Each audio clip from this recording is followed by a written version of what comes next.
Bonjour à tous, nous voici pour le tarot pour nos amis Gémeaux pour la période mi-mai, mi-juin 2024. Alors pourquoi en fait je commence dès maintenant? C'est parce que je trouve qu'il y a des influx très forts. Vous allez le voir, vous allez comprendre très rapidement. Je trouve que dès début mai, on sent une espèce d'énergie nouvelle, de choses qui portent. Et donc je voulais voir un peu comment ça allait se traduire pour chacun des signes. Alors c'est pour vous, amis Gémeaux, vous le savez, mais c'est aussi pour les ascendants Gémeaux, ascendants lunaires ou solaires, bien sûr. Et surtout, n'hésitez pas à recouper avec vos signes, parce que ascendant et signe, parce que c'est vraiment, ça vous donnera un éclairage très complet. Alors, on va commencer tout de suite par voir, vous le savez, votre état d'esprit, hein, c'est toujours le principe. Ça, c'est l'affectif, le financier, le professionnel et enfin, donc, votre atout. Mais on va aussi rajouter un oracle des portes de l'intuition parce que ça donne aussi un éclairage assez nouveau, assez intéressant. Voilà. Et ici, donc, le tarot des anges gardiens de Dorine Virtue. Alors, je ne sais pas comment on dit, Virtue, hein, ça dépend de... Bon, en français, je vais dire Vertu. Voilà. Et à côté, donc voilà, je vais vous trouver ça. Hop, et voilà. Alors, regardons tout de suite ce qu'il en est. Au niveau, donc, pour vous, amis taureaux, vous êtes en tempérance, avec donc l'oracle de porte de l'intuition qui est en les mots. Hein. Voilà, alors, le monde, le diable, l'ermite.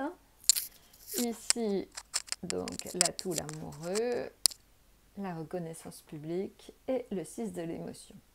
Alors, globalement, amis Gémeaux, vous le savez, hein, vous êtes quand même un signe qui est très lié au verbal, à tout ce qui va être communication. Vous êtes certainement, amis Gémeaux, un des meilleurs communicants, en fait, de tous les signes.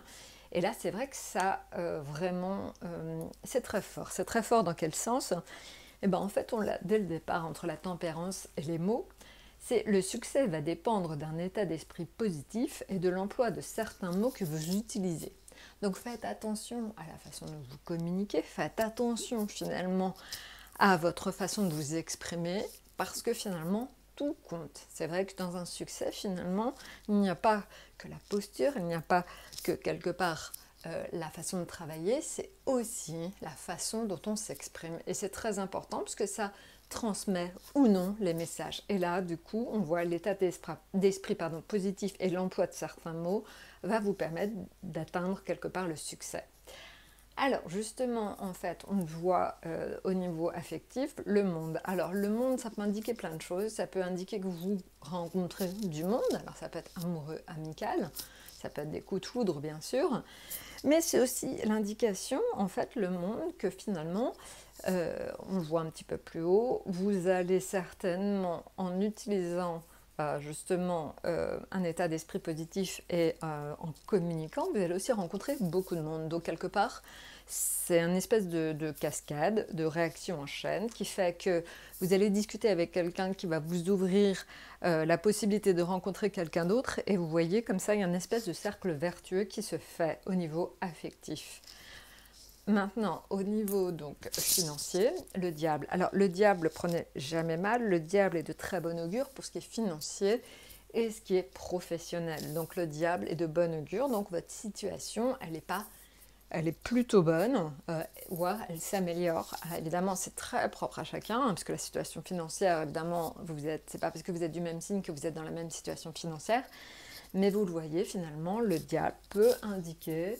Alors, le risque avec le diable dans le côté financier, c'est que le diable peut être toujours à la limite de la légalité. Donc faites attention au contrat à vous signer, n'abusez pas trop des jeux. Il y a quelque chose comme ça de faire attention, parce que les sommes d'argent qui rentrent avec le diable sont des fois un petit peu limites. Maintenant, ce qui concerne donc le domaine professionnel, vous avez l'ermite. L'ermite est l'indication de quelque part prendre un peu de recul, voire prendre un peu de repos par rapport à votre situation professionnelle. Je pense que certains d'entre vous vont commencer à cogiter par rapport à leur travail. Est-ce que j'aime ce que je fais? Est-ce que je suis vraiment bien positionnée? Est-ce que je suis bien alignée avec ce que je fais? Il y a une espèce en fait d'agitation un peu mentale par rapport à tout ce qui va être professionnel. C'est une espèce de remise en cause par rapport certainement à votre situation professionnelle. Ou alors c'est l'indication, parce que l'ermite aussi c'est tout ce qui est télétravail, travailler un peu dans son coin, travailler, voler, vous prenez du recul par rapport à votre travail. Mais le télétravail c'est aussi une façon de prendre du recul par rapport à son travail. Maintenant, en ce qui concerne, donc c'est surtout, je vous le dis, période mi-mai, mi-juin, mais ça commence un peu dès début mai. Maintenant, en ce qui concerne votre atout, c'est l'amoureux. L'amoureux indique qu'il faut que vous fassiez plaisir. C'est vraiment une notion forte sur cette période. C'est vraiment le printemps. Il y a cette notion de vouloir profiter de la vie. Et là, je pense que vous allez en prendre pleinement conscience. Maintenant, en ce qui concerne donc les tarots des anges gardiens, très intéressant, il y a la reconnaissance publique. Donc en fait, vous allez avoir des idées nouvelles qui vont se présenter à vous et le succès va être assuré. Donc allez-y, soyez ouverts à toutes les nouvelles opportunités. Et le 6 de l'émotion, c'est des souvenirs qui font naître une multitude d'émotions. Donc en fait, il faut que vous, quelque part, des personnes que vous aviez un petit peu perdues de vue vont réapparaître. Mais essayez un petit peu de prendre du recul par rapport à ça. Parce que c'est vrai que des fois, on enjolive un peu le passé. Donc essayez de rester très, quelque part, objectif par rapport à ces personnes qui pourraient revenir de votre passé. Essayez vraiment de garder un petit peu la tête sur les épaules. Voilà, écoutez, je vous ai tout dit. Je vous souhaite donc une excellente période mi-mai, mi-juin.